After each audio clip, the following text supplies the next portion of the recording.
Welcome on in the room, in the building. Thank you for your patience. For those of you who have been waiting so diligently, we certainly thank God for you. This is Thursday. We got 2 more days left, y'all. We got 2 more days left in this month's challenge, I guess, in this month's teaching. And like always, I pray that it has been useful to your time. Folks are joining IG. I'm gonna give you a second to continue to build there.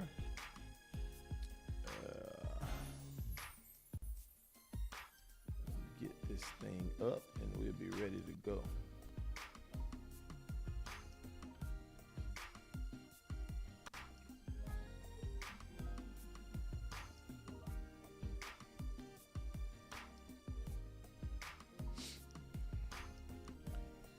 First 5 in this morning on the YouTube and Facebook platform. Miss Narissa Sanders, number 1 in today. God bless you. Number 2 in today is Miss Valerie Benjamin. God bless you. Number 3 in today is Miss Nicole Richardson. God bless you this morning. Number 4 in today is Miss Adama Sadiq. God bless you. And number 5 is my sister cousin, Miss Elena Kelly. God bless you. God bless you. First 5 in on IG. It's the Hank, Henry Daugherty Jr. God bless you, sir. Number 2, Miss Ghana. God bless you for coming on today. Miss Joy Love. God bless you. Miss Trinice. God bless you. Number 4, and Miss Valerie as well over here. God bless you this morning. Good morning, Celeste. God bless you. Miss Kim, God bless you this morning. Happy Thursday to you, Celeste. Desiree, God bless you this morning. God bless you all. Let's go. Let's get this roll call done and get right into it. I know we are a little behind time, but we're going to get into this thing today. DeAndre Richardson, you just was right behind Nicole. You right there, bro. But thank God for you being on this morning. Anisha, good morning to you. Valerie, good morning. Jamila, good morning. Miss Kim, good morning. Kim Williams, good morning. Shanika Harris, good morning. Adama again, good morning. April Collins, good morning to you, dear. Joanne Russell, good morning. Ron Overton, good morning. Shanidra Talford, good morning. Shanice Graham, good morning. Harriet Kearns, good morning. Carol Hines Williams, good morning. Teresa McCoy, good morning to you. Kim Fuller, good morning to you. Hey. It's Thankful Thursday. I love it. Good morning to you. Ashley Bowman, good morning. Rosa Collins, good morning. Barbara Williams Gray, good morning. Tara White, good morning to you, family. Lisa Taylor Corpening, what up, sis? Rufus, what up, bro? Ernestine Long, good morning to you, woman of God. Latoya Wilson, good morning. Joy Miller, good morning again. Gwen Parsons, good morning. Shauna Belk, excuse me. Good morning to you. Tamika Robinson, good morning to you. Kamika Taylor, good morning to you. Michaela, good morning to you. Reagan, good morning to you. Tika Sean, good morning. Crystal Lewis, good morning to you. Good to see you. Raimi JL, good morning to you. Shinway, good morning. Good morning. Transformational Thursday. I like that, Adama. Thank you so much. Shantika Cook, good morning to you. Christina Lewis, good morning. Pastor Timothy Lamont Bates, good morning to you. Good morning. Elder Anthony Gibson, good morning, Bishop. What up, sir? Good morning to you. All right, let's go. Day what? Day 18. Day 18, we're talking about this month, simply one word, tested. We've been talking about tested. We've been saying that everything that is anything must be tested. Teaching the Truth Thursday. I like that, Lady Long. I like that. Thank you for the tags. Thank you for the sharing. Get somebody in this room. Morning Momentum is going on now. So listen, man, we're talking about being tested. We're talking about being tested. Everything that is anything must be tested. And we've been dealing with these transformative testing, these 10 areas, these 10 postures that must be tested in our life. We're on, I think, number 9 today, and we'll finish up tomorrow, of the areas of your life that must go through a spiritual QA, quality control, to make sure that you are solid and have been solidified in some certain areas of your life, so that God can put his stamp of approval on your development. That's what he wants to do, man. That's what he's desiring to do. Remember the parable of the talents? He says, because you've been faithful over a few things, come on, enter into this partnership with me. I'll make you ruler over much more, right? There's this elevation that happens once we go through our testing period. Thank you for sharing. Thank you for connecting with us. Hey, Kevin, good morning to you. Miss Barbara, good morning to you. And so we're really dealing with this thing about testing. James 1 and 2 is where we've been getting our foundation for the general teaching on this. It says, consider it nothing but joy, my brothers and sisters, whenever you fall into various trials. Another translation, the Message Bible says, whenever challenges come at you from all sides, be assured that the testing of your faith through experience produces endurance, leading to spiritual maturity and inner peace. We've been talking about that. And let endurance have its perfect result and do a thorough work. In other words, don't try to get out of it prematurely, the Message Bible says. But let it do its work so that you may be perfect and completely developed, lacking in nothing. And then the Message Bible says, well developed, not deficient in any way. And so I want us to understand that. We've been talking about those different areas that we must be tested in. The text then tells us that various trials are going to come. It also tells us why, right? To build us to a place where we become well developed, lacking nothing, not deficient in any way. That's the goal. Well developed, lacking nothing, and not deficient in any way. That's what God's will for your life, for our life is, right? So let's get into this. Let's get into what this looks like.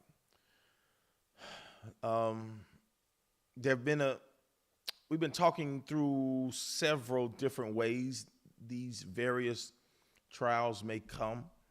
But today we're going to talk through something that I really need you to pay attention today. I really need, not that I don't need you to pay attention any other day, but I really want us to understand what it is God is doing, and what it is we have to see as it relates to what God is doing.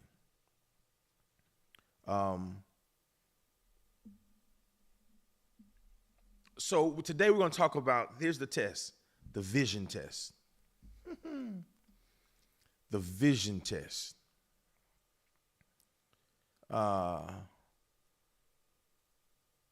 Chardonnay Williams, God bless you. The vision test. The vision test. If God's going to do what's in his mind concerning us, we have to first be tested on what it is we see.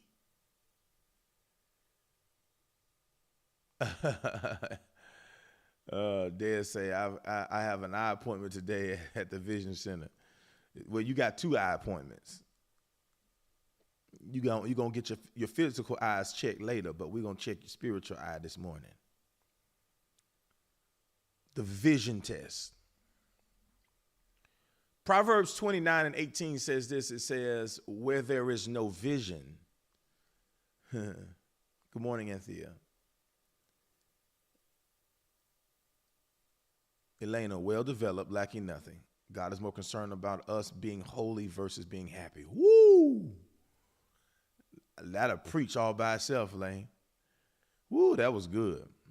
He's more concerned about us being holy versus being happy. Because guess what? Once we understand holiness and not fear it, is when we really find true happiness. Because we found peace.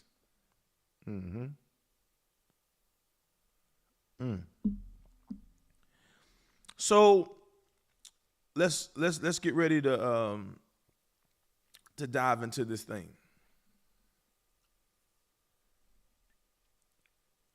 Proverbs 29:18 said, where there is no vision, the people cast off restraint. Hey, JD, good morning. Where there is no vision, the people cast off restraint. But he that keepeth the law, happy is he. Y'all gonna get it. Listen to me. In the Message Bible, it says, if people can't see what God is doing, it doesn't say if God ain't doing nothing. It says if people can't see it. In other words, it doesn't really matter what God is doing in some situations of our life if we don't have the ability to see it. If people can't see what God is doing, they stumble all over themselves. But when they attend, when they focus, when they have vision, when they can see, when they attend to what he reveals, they are most blessed. There's going to be a test in your life as God begins to develop you, that he's going to test you to see if you see in what he's doing. If you can perceive what he's developing in you. He's going to test to see if you are still in the dark. Are you still talking crazy? Are you still talking shallow and talking as if you're still the victim? But there's going to be a test that God will see. Okay, let me test them to see what they see. Let me put them through some stuff so it can be revealed through their confession how they really feel about what I'm doing in their life.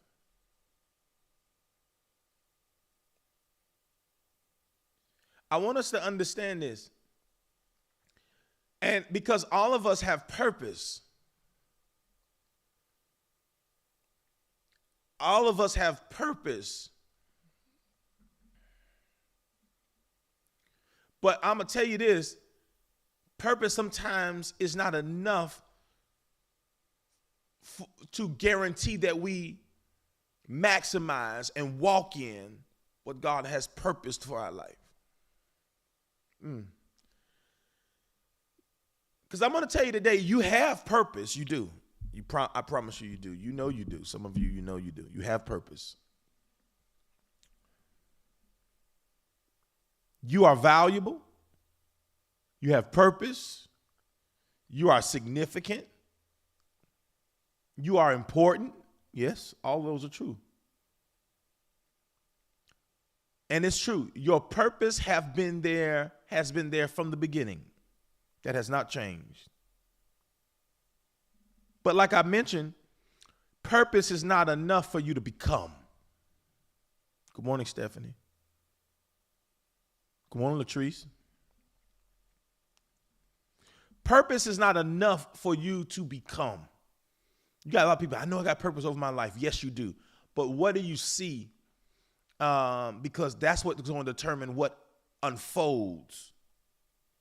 And as you start to become this thing that God purposed you to become, you need vision and you need environment to become who you are supposed to become.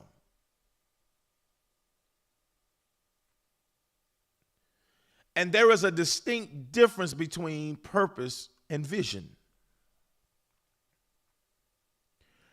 Purpose is the original intent of who you are supposed to be. That's your purpose. Knowing your purpose is like knowing your true north.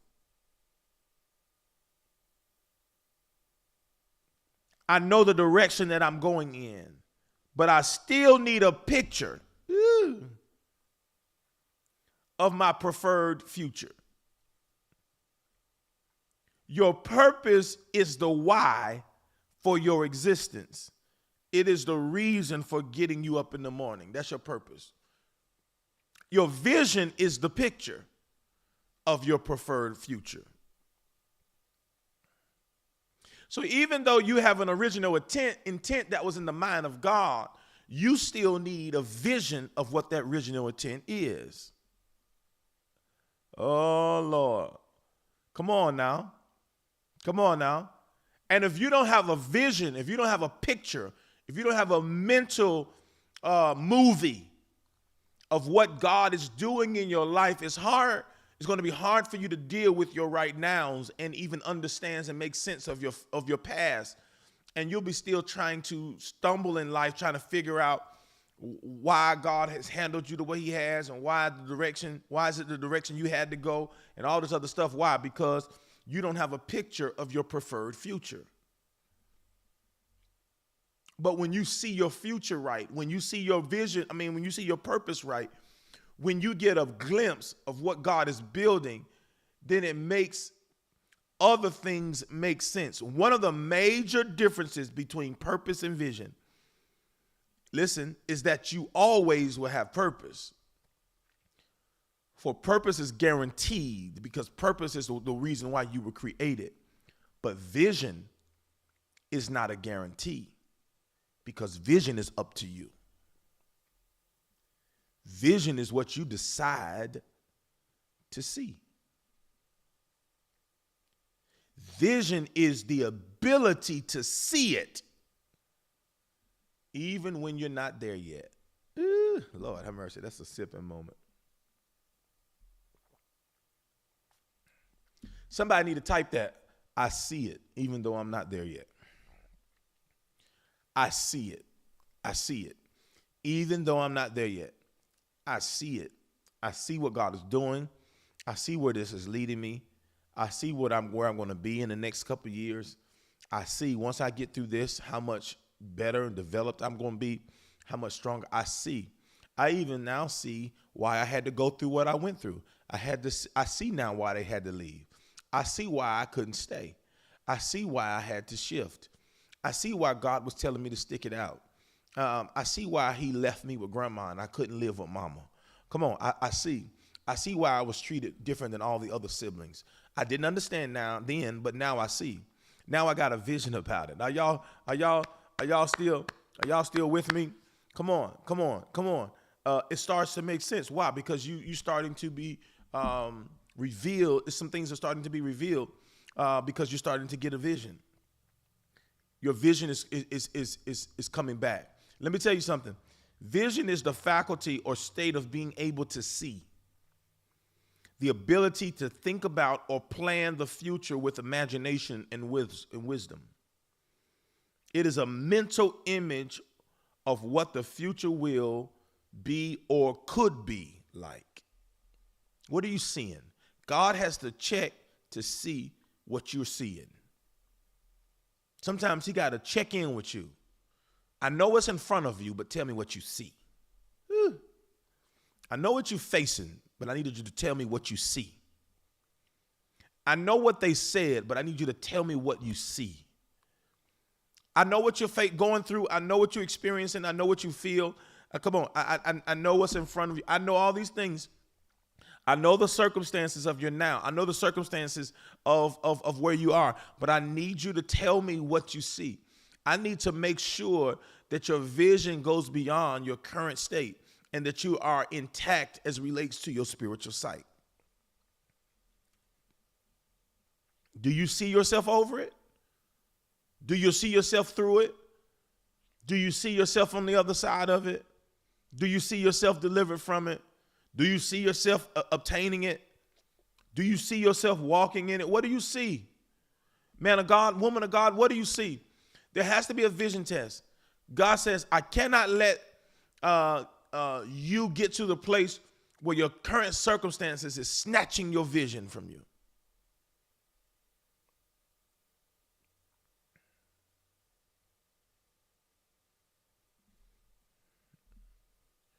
When you have no vision, you will simply relive the past with its disappointments and its failures.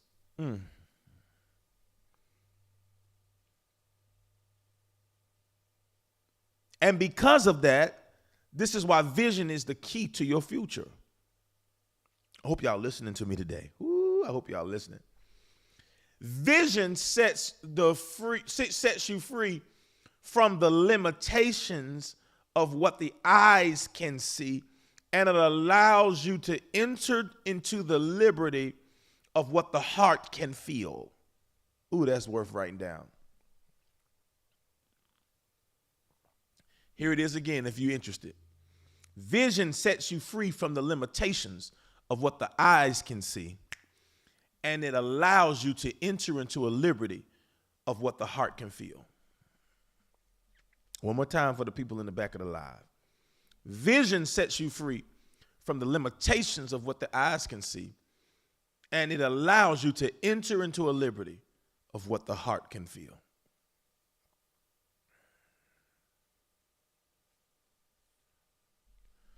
I'm speaking to 20 of you that are watching me on this live. Life does not have to be aimless. Life does not have to be you just, throwing stuff out there and see what sticks.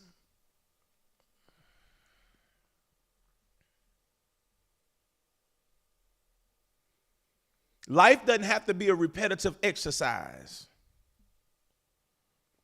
You are meant to be going somewhere and to be headed toward a destination.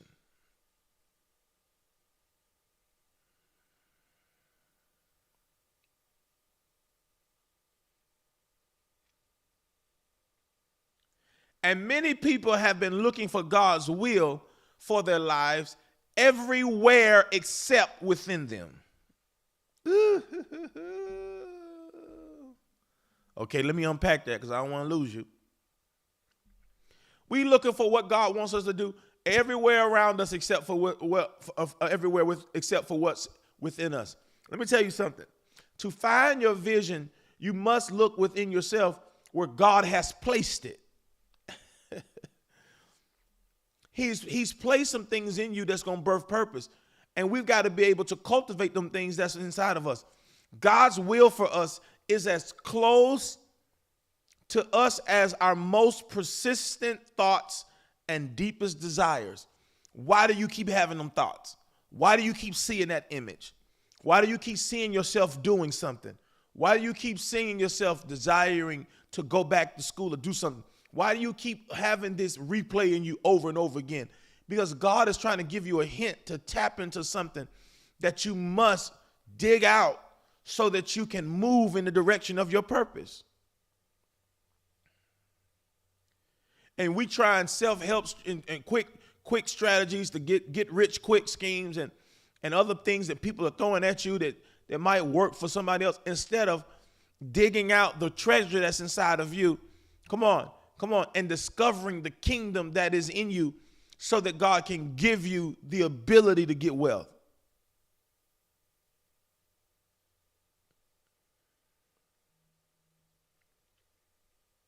No matter how old you grow to be, the same thoughts and desires will keep coming back to you if it's connected to your vision, if it's connected to your purpose. And this is because the will of God for you never changes. It never has, and it never will. But without a vision of the future, life loses meaning. I'm talking to 15 of you on this live right now, and I'm trying to snap you back into who God has called you to be because you've been simply going through routines and life is starting to lose meaning.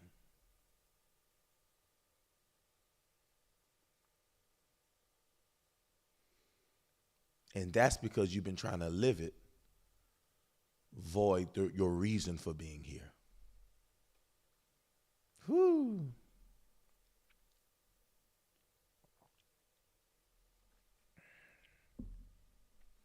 Y'all here? A lack of meaning leads to a lack of hope.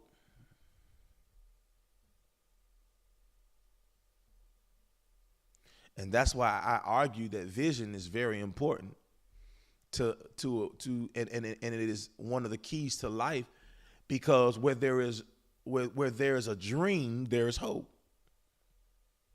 And where there's hope, there's faith.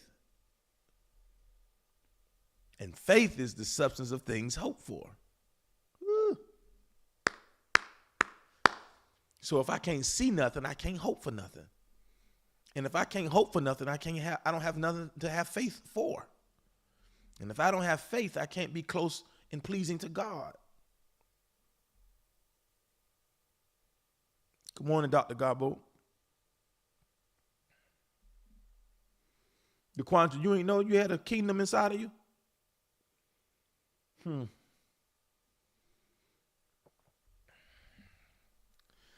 know, I say, I got this revelation, like, you know, we do, and I'm not knocking it, because all of us have worked for people all of our lives. Some of us have great jobs and have great careers, and God has blessed us. But I want you to understand what's happening. I still believe even if you have a career somewhere else, there's something inside of you that you need to birth, that you were designed to do, even if you use it as a side hustle, or if you use it to just be a blessing to people. There's a gift and a talent that was created to be a resource for you. We were not just developed to help somebody else fulfill their dream. When we go to a job, you know what you're doing. You are signing up to assist somebody with a vision that God gave them. I don't care how big the corporation is. Somebody had a big dream and is taking all of the employees, even if it's across the world, is taking all of the employees to run different components of the big vision somebody saw. And what I want to shake up inside of you, that when God builds you to the place where you can start to see who you are, what I'm telling you is, if you have the ability to believe in somebody else's vision as your means of life to supply you, then when are you going to get to the place to bet on your own vision and believe what God placed inside of you to supply you? Lord have mercy. Lord Jesus. Y'all don't know what I just said. Y'all don't know what I just released and unpacked. Come on. That God wants us to get confidence in what he's birthed us to become, what he's put in you to do on this earth, that you don't have to bet on somebody and rely on what somebody else see for you to live. But when you start getting vision about your own life, you'll start to develop what God has put in you to supply you and your family. Come on. He gives us power to get wealth, not to make other people wealthy.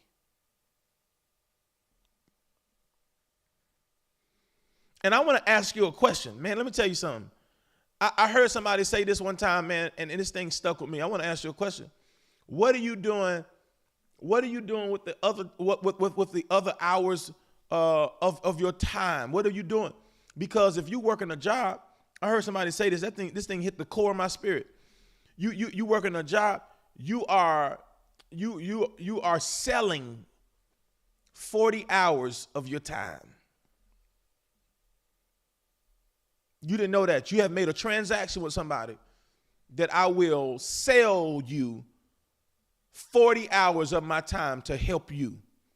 When you go to work for that bank, when you go to work for that corporation, when you go to work, you're telling your company that I have agreed to give you, to sell you I have agreed to this price, that this is what 40 hours of my time is worth.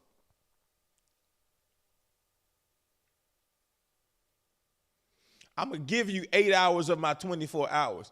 But my question to y'all is, okay, you made a good deal with that 40 hours, but you have all these other hours of the day that you have not yet negotiated. What's the other deals? What have you come up with that's going to be a great negotiation or a great deal for your time? What are you doing with the other hours? Okay, you sold 40 hours to this company for this amount of money. That's fine, but you got other hours left in your day. There's 16 other hours left in your day that you have available to work for you. And how are you making those hours work for you? Even if you go and work out something in the day, what are you coming back and saying, I'm going to do this that's going to effectively, turn around and work for me, right? That's outside of the 40 hours I've already leveraged for a profit.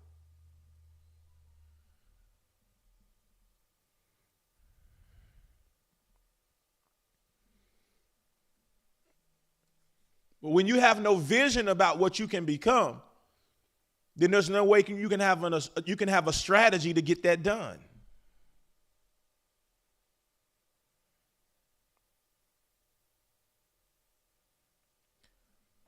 Let me tell you something, and I hope I'm stirring up something inside of you right now. One person with a vision is more powerful than the passive force of 99 people who are merely interested in doing or becoming something.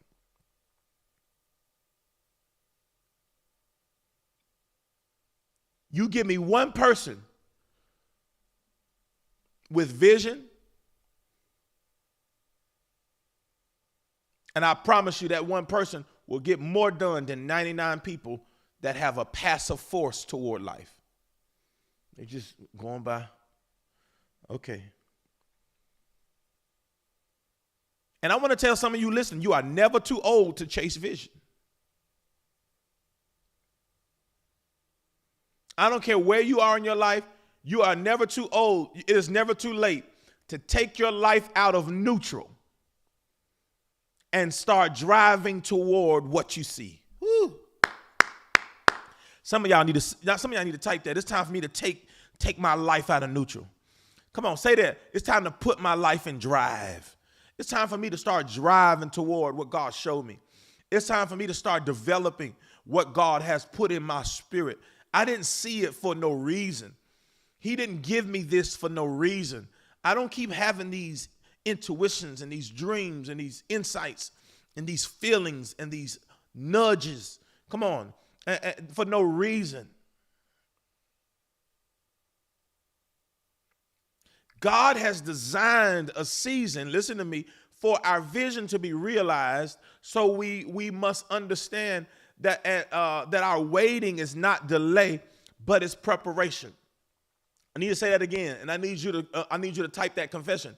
God has designed a time. There is a set time. There is a season for our vision to be realized, for what we see to be our reality.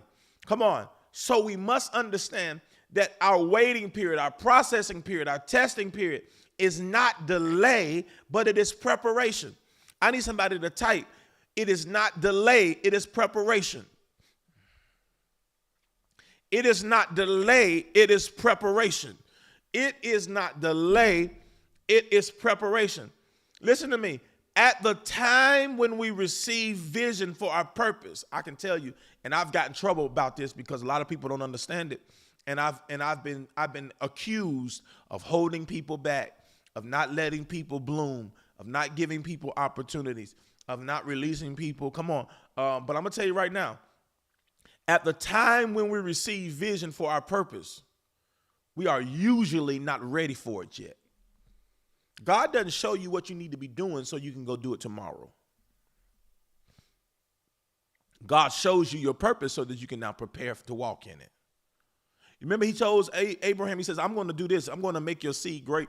You're going to be the father of all nations. I'm going to do all of this other stuff. But then he says, but walk before me and be thou perfect. In other words, I promised it to you, but that don't mean it's going to happen tomorrow. That word perfect is translated to mean mature. So God says, I'm going to show you what I'm going to do when you mature. So in the fullness of time, you will see the manifestation of what I'm saying. But just because I said it today, don't mean you got to go and become that tomorrow. There has to be preparation for what it is you see. And people don't want to prep themselves for what God showed them. Oh, God told me I was this. And just because you got a gift and just because you see something in the spirit and don't have a clue on how to process it, don't have a clue on how to function in it. Come on. Don't have no kind of submission. Don't have no kind of integrity. Don't have no kind of tact about being who God called you to be. Come on. I don't care what God gave you. He always assigns somebody to help you develop it. Even Jesus had to be developed as a child. The Bible says he grew in stature and in favor with God and with man. Somebody had to rear him, even though he was God in this flesh. Whew. Even Paul had an encounter with Jesus himself, knocked him off his horse on the way to Damascus. But he then tells him, go to a place where I will show you instruction, that I will send somebody there to help you deal with and figure out what I just did in your life. And I need you to understand, we don't have yet the ability to handle the big things that we are dreaming. That's why God has to process us. We don't have the experience or the character for them yet. Even though we see them, God has to develop that. God prepares us to receive and to operate in our vision. And I need you to understand that there is a set time. But during your process, you cannot lose sight on what you see and what you saw. 3 things I'm going to let you go. Number 1, discipline is birthed through vision.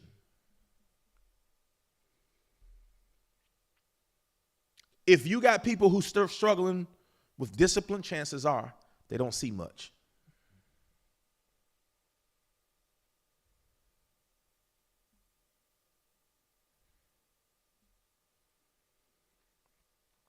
Because discipline, my good friend Pastor Jones just finished the series about boundaries. It is the discipline. Discipline is birthed through an understanding and a vision of what I am to become. So when I see properly who I am and what I am assigned to do, then I begin to set the parameters of what it's going to take to fulfill it. And those parameters cause me to become disciplined. That I can't live outside of these parameters because I understand who I am. Listen to this. To realize vision, we must operate in self-control.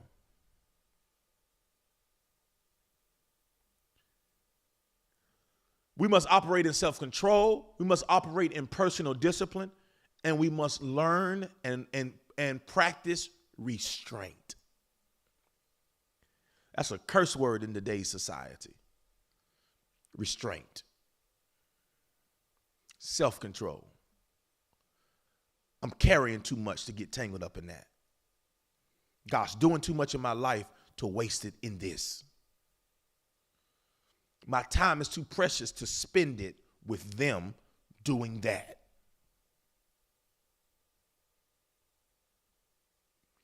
Vision is the bridge between the present and the future.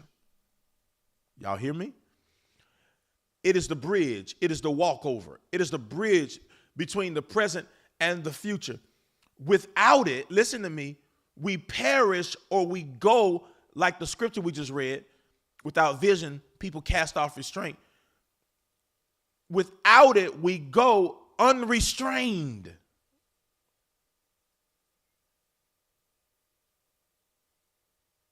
Vision, oh Lord, this is for somebody. I need y'all to get ready to type. I need y'all to get ready to quote this. I need y'all to get ready to share this. I need you to understand this. Vision gives pain a purpose. Lord, have mercy. Vision gives pain a purpose. When I understand where I'm going, it helps to make sense what I have to go through. There are certain things you tell yourself now, I got to learn. I got to figure this out. I got to stay in this because I see something.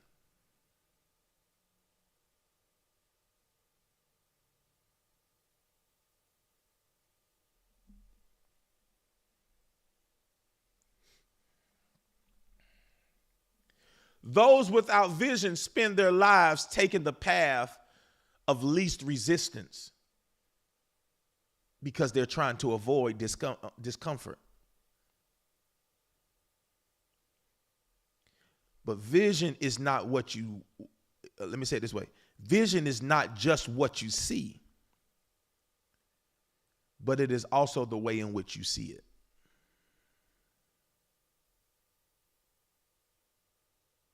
Okay, let me say it like this. I'm moving. Vision is the lens. You see I got my glasses on? I wore them today.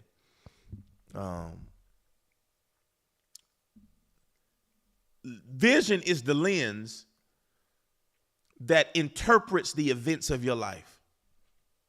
See, the lenses in these glasses interprets for me how I should see what's around me.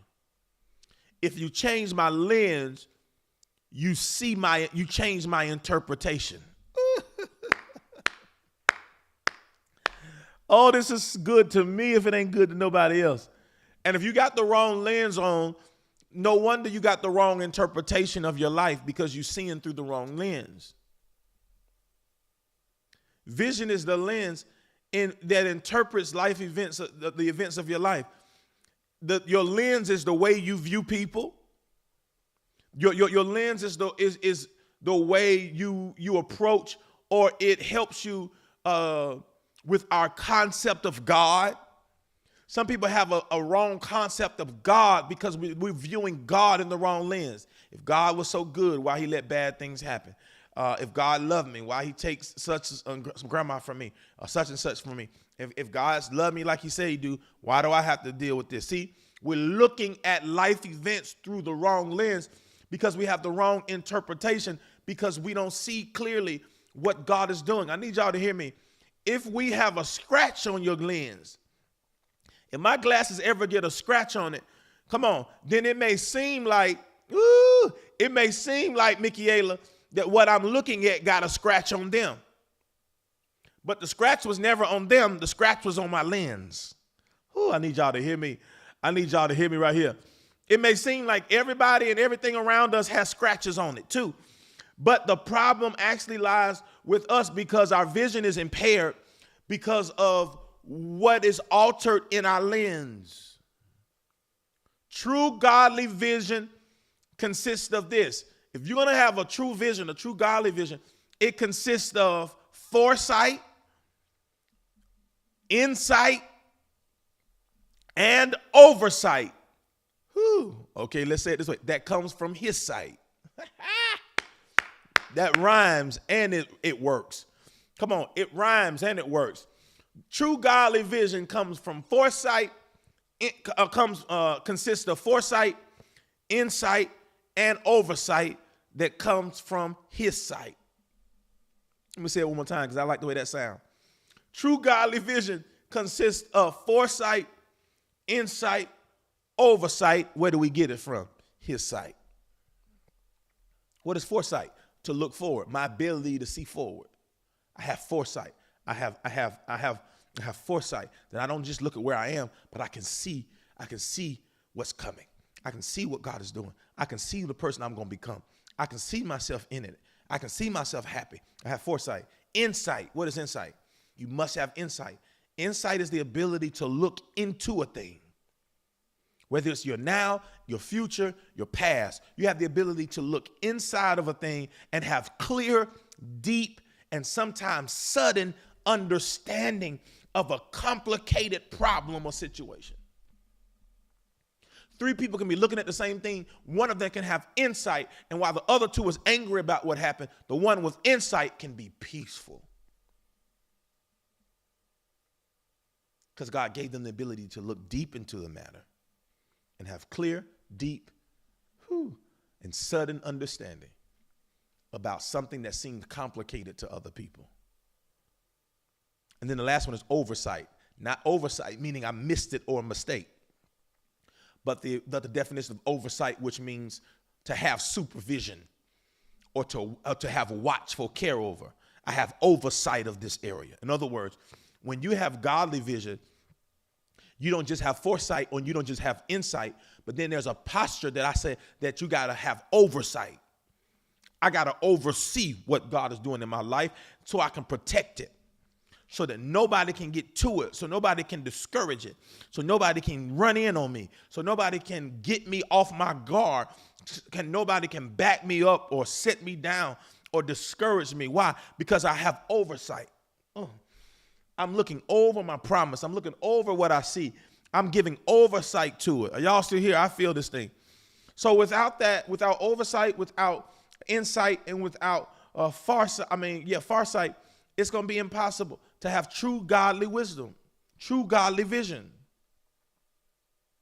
Can I help you with something? When you know your why, you keep hearing me say this, your whats take care of themselves.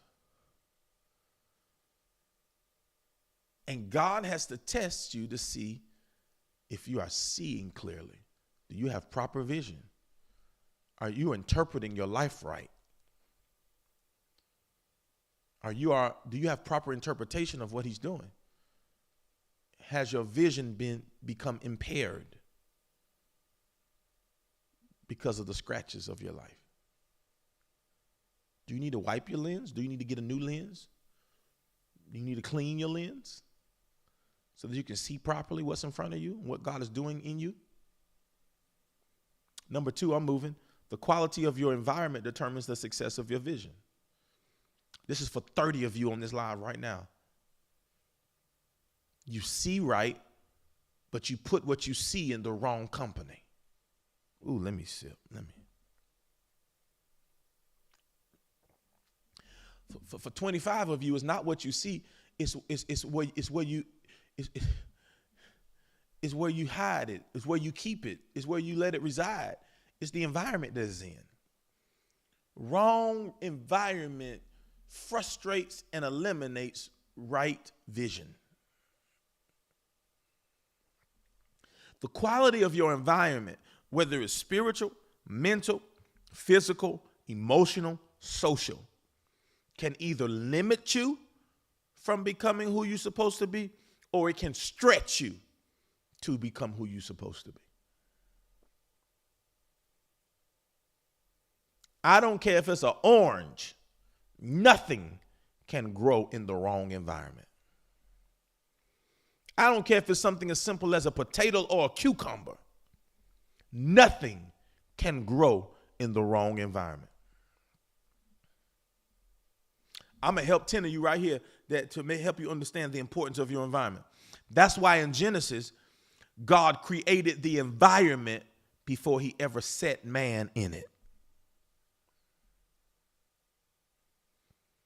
If you ever wondered why God created the earth and put all the vegetation in it and put all the animals in it and set everything to work properly before he ever created man, I'm going to tell you why. Because he even understands, if I'm going to give decrees to this man, if I'm going to give him dominion, if I'm going to give him authority, if he's going to be successful, come on, the only way he can be successful is if I place him in the right environment. So God didn't place man in a place, then built stuff around him. He placed stuff around him and then put man in it. In other words, I'm going to give you the resources and the ability to be and cultivate what I've called you to be and cultivate, because I've put you in a place that will bring forth. He set his environment in order before he ever set him in order. And some of y'all, come on, you're trying to birthright stuff without shifting your environment. Oh, Lord. Oh, Jesus. Oh, man. Your environment can consist of the following. Listen to me. Your space and or conditions in which a person lives or operates.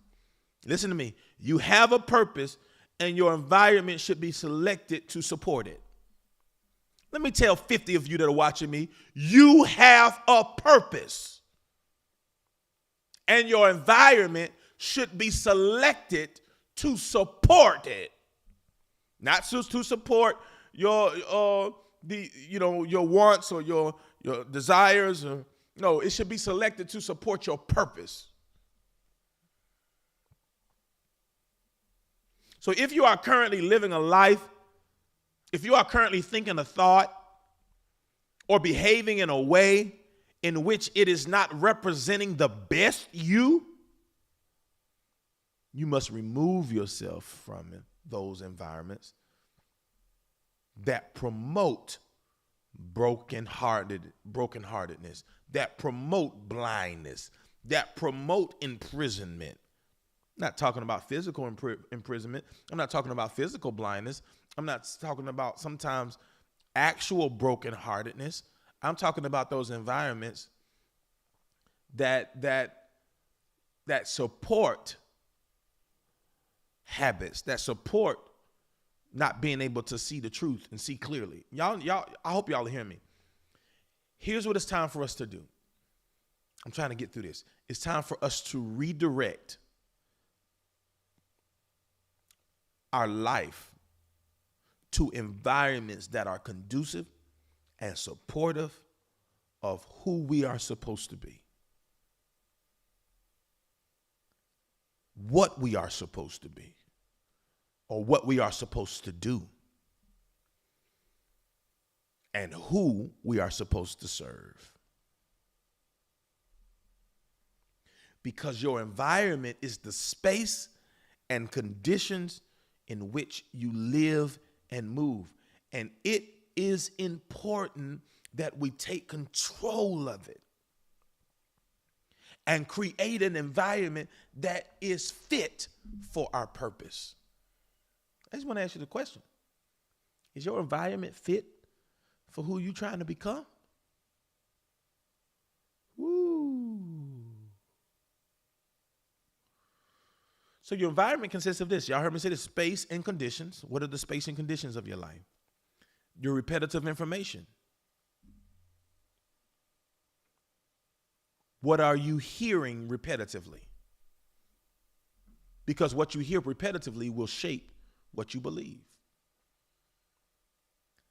You can't continually hear wrong things and have right thoughts.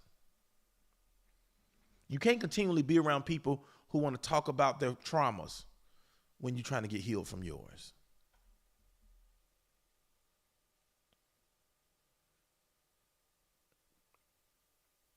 Not only do we need repetitive information, we need credible people. It's time for you to identify the credible people that need to speak in your life, and you got to submit to their voice. Are you around the people that can give birth to what's in you? Are you around the right people to give birth to what's in you? Just because they're wise don't make them qualified. When it's time to give birth, you go to a doctor who knows how to do that, not just any doctor.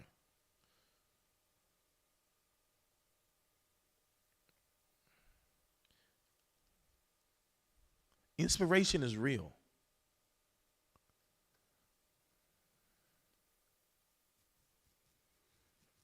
Inspiration is real. And let me tell you something. There's 3 words that come from inspiration. I'm done. That I want us to understand. That's why environment and being around great people and being around the right kind of credible people and getting the right information. You don't know why? Because it inspires us. That word inspire comes from a Latin word, inspire. That word inspire just means life, or it means breath. That word inspire is where we get our English word respirate from. And you know what it means to respirate? It means to breathe. It means, listen, to breathe again in a relaxed or easy manner after stress or exertion. That's what God wants to do when you get around the right environment. It's going to be like a respirator for you.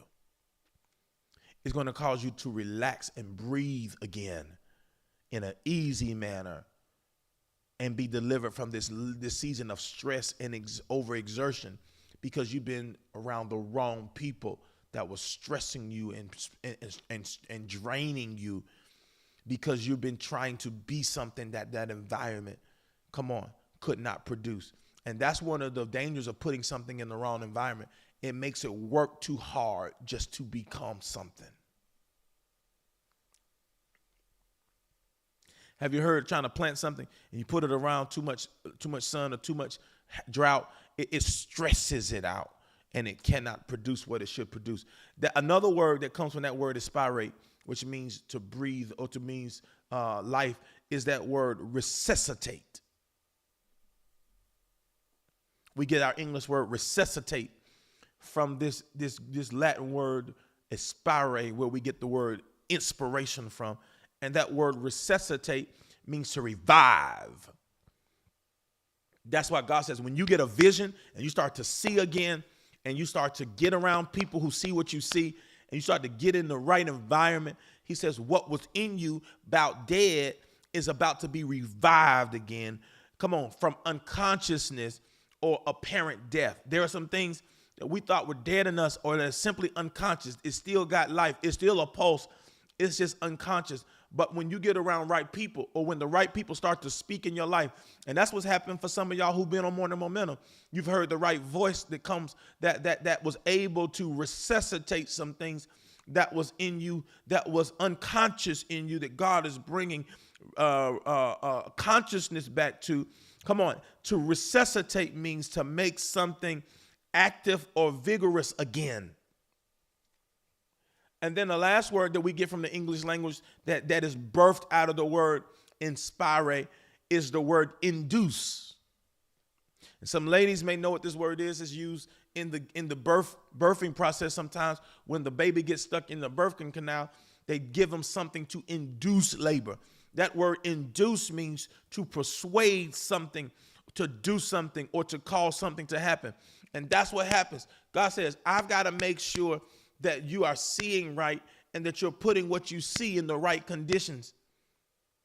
Because there's some things that got stuck that should have been produced already in your life, but because you started to see through the wrong lens, come on, it got halted, it got frustrated.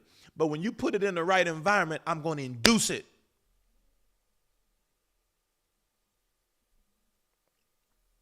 I'm done.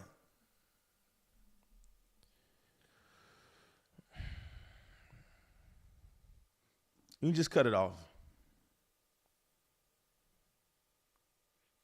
There is a vision test. I'm done.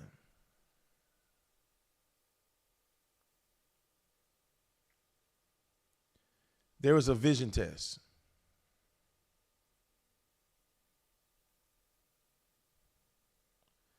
And before we ever become who we need to become, God's got to make sure you see what he sees.